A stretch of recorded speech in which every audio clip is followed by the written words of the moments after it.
Welcome to the deep dive. Today we're looking at a really fascinating source. It's a personal reflection from a tech professional, Chelsea, sometimes known as Senior Sister Gom. Right, reflecting that kind of mentorship role she has now. And this piece, it's part of a project aiming to collect life stories. Yeah, stories for high school students, especially those in smaller towns, maybe facing similar challenges she did. Exactly.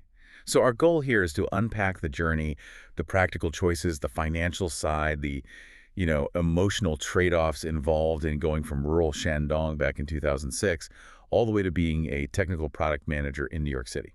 And that PM role today, it involves strategy, juggling user needs, engineering realities, getting things done. What's really striking, I think, is how those intense pressures from her youth, the lack of money, the insane time constraints, needing to perform constantly, it seems like they actually forged the skills she uses now, that hyper-calculated approach. Absolutely. It's like survival mode got turned into a professional tool set. This wasn't some smooth, planned career path. No. To really get it, you have to go back to where that rigor came from, that high school environment in Shandong. Right. Let's dig into that. Her high school, it was known for being incredibly strict, almost militaristic, right? Like those high-pressure schools you hear about? Yeah, think Heng Shui middle school style. Total focus demanded. And the schedule was just brutal. Up at 5:30 a.m. for a run. Wow. Classes, then self-study, ending at 9:30 p.m.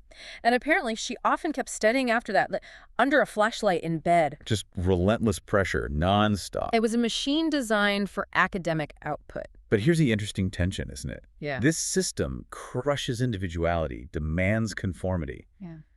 Yet she ends up in a role, product manager, that needs total self-direction, exploration. How does that happen? That's a great question. Maybe the lesson wasn't the discipline itself, but learning how to execute under extreme duress. Could be. And she was definitely aiming high. She talks about telling her teacher her exact score goals for Tsinghua University. And a classmate laughed, called her Donkey a Day. Yeah. Imagine that. Just shows how risky her ambition felt. Even then, the external doubt was real. And that ambition wasn't abstract. It had a real, immediate financial element. Right. That scholarship moment. Getting 800 yuan for ranking 4th in the county. Which was precisely her tuition for the next semester. Exactly. It wasn't just praise, it was survival. Every point on that exam literally translated into money she needed. You can feel the weight of that. It really grounds how high the stakes were.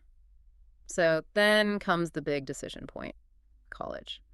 And her scores, they came in a bit lower than hoped, especially English and biology. So the pressure was on again. Her Yeah. baseline was absolutely firm. A top 10 comprehensive university, nothing less. Otherwise, she'd repeat the year, even borrow money for it, against her family's wishes. Yeah. It wasn't about the name brand, It was about ensuring those 3 years of pure grind weren't wasted on a place that wouldn't give her a solid launchpad. Maximum return on investment. And her method for picking that school, it's almost a preview of her PM career, right? Yeah. No fancy tools. None at all. Just a thick guidebook. Manually comparing her scores, Shandong's past admission data for tons of schools, figuring out which majors were even possible. Like engineering the best possible outcome with limited, messy data. That's product management in a nutshell sometimes. It really is. Analog risk assessment, basically. And she landed on the electronics department at a university way down in Guangzhou. Based on advice from a senior student leader, right, which her grade director apparently thought was just. Yeah, mistook it for star chasing. Like she was just following a popular kid. But it was clearly a calculated move based on the best info she could get. But this calculation, it went beyond just logic. There was this huge emotional piece, too. Guangzhou was far expensive. She knew her parents would object. So she made a unilateral decision, called home from a payphone. And lied. Said the school is in Nanjing. Yep. Claimed it was all finalized, then avoided her parents for days so they couldn't intervene. Wow. That's a major step. Deception born out of necessity, maybe? I think so. It feels like an act of radical independence, breaking free from those constraints to secure her own path, but then she actually gets to Guangzhou. And reality hits. The electronics department, hardware, software, networks. She had, in her words, absolutely no concept of what it was. Total shock. From struggling with high school physics to suddenly drowning in university-level stuff. Higher math, same as the math majors. Linear algebra, circuits, C++, Jew. Yeah, a massive leap. She sums up her college experience with 3 keywords, which I think are really insightful. Okay, what are they? Information explosion, free exploration, and poverty. Right. Let's take the first two. Information explosion, just the sheer shock of moving from rural Shandong to a huge city like Guangzhou, different culture, different dialect, even different climate. Overwhelming. Yeah. And that seemed to fuel the second keyword, free exploration. She felt she had to catch up, right? Compensate for her background. Definitely. She went all in, joined or started 18 student groups. 8. Yeah. Led 8 of them. Plus, academic competitions. Hyperactive doesn't even cover it. She was prioritizing learning the world outside the classroom, sometimes over lectures or sleep. Okay, but then there's the third keyword, poverty. How do you manage all that free exploration when you're constantly worried about money? That's the core tension. Her parents complained bitterly about the dorm fee, 1,500 yuan a year. Asking for living expenses made her feel, as she put it, tormented. So this wasn't just, being a broke student. This was serious financial strain, constantly on the verge of not eating enough, she said. Right, which makes you rethink the free exploration. It wasn't just curiosity driving all that activity. You mean joining clubs, taking leadership? Right. It was also networking, building social capital. Absolutely, and simultaneously chasing every scholarship, every bit of financial aid, every campus job, every side hustle she could find. The exploration was a survival strategy. It was about acquiring capital, both social and financial, relentlessly. And that financial reality, it shaped her whole career path. By sophomore year, she already knew grad school right after undergrad was impossible. The math just didn't work.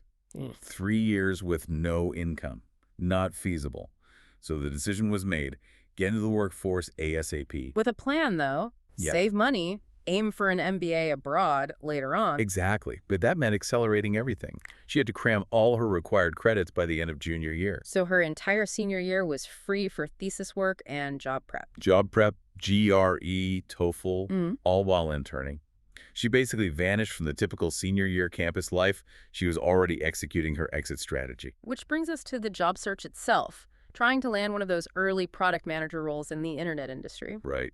She applied to Tencent, P&G. Failed the P&G English test, interestingly. Yeah, small detail but telling. And IBM. Ah, the IBM interview. That's a pivotal moment in her reflection. High-rise building, red carpets. Quite the contrast to her background. Definitely. And the HR person asks this innocent question, trying to break the ice. What's your most memorable event in Guangzhou? And that just opened the floodgates. Completely. She said it pierced her. She broke down trying right there. Why? What did she confess? Something incredibly personal. That when her father dropped her off freshman year, he couldn't afford a place to stay. Oh, wow. So he slept under an overpass. That memory, that sacrifice had been weighing on her, fueling her drive this whole time.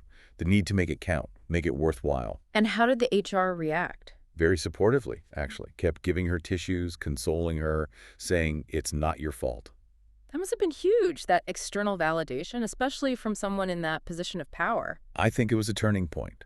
Maybe the first time she could start separating her own ambition from this immense feeling of debt to her family, to her past. Acknowledging the burden allowed her to maybe finally start moving beyond it. So looking at the whole journey, what's the takeaway for you listening? Well, Chelsea's story is a powerful example of how scarcity can actually drive success, how it can forge specific, valuable skills. Now she's in New York, focusing on her career, but also, importantly, expanding her life, fitness, art experiences she couldn't access before. Yeah, she's finally getting that exploration she craved, but now maybe with the economic freedom to actually enjoy it.